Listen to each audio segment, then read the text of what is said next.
Siverek'ten geldim. Annemle babamla geldim. Peygamber Efendimiz için geldim. Çok fazla seviyorum. O olmasaydı şu anda burada olmayabilirdik. Evet, çok fazla seviyordu. Peygamberimizin doğum günü olduğu için biz toplu halde geldik buraya. Ekipçe yani toplulukça. Biz geldik. Gelirken de salavat çeke çeke geldik buraya. Biz şu anda hepimiz Diyarbakır'dan geldik. Diyarbakırlıyız. Meydana salavat çekeceğiz. Tekbir getireceğiz. Salavat çekeceğiz. Bu arana kutlu doğuma geldim.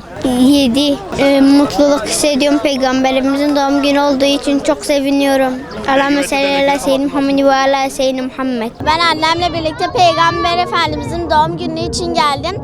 Peygamber Efendimiz'i çok sevdiğim için onun için salavat getirmek için buraya geldim. Biz Filistin için geldik buraya. Hep Filistin için geldik. Resulullah'ın doğumudur aynı zamanda.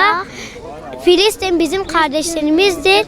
Bizim kardeşlerimiz gibidir. Filistin'i koru Allah'ım. Buraya Filistin için, Filistin'i desteklemek için İsrail boykotlarını, İsraillerin eşyalarını almamak için buraya biz Filistin'i destekliyoruz. Hz. Muhammed'i çok seviyorum. Onun duygularını hissedebiliyorum. Filistin için buraya geldik. Boykot için anlamak için geldik.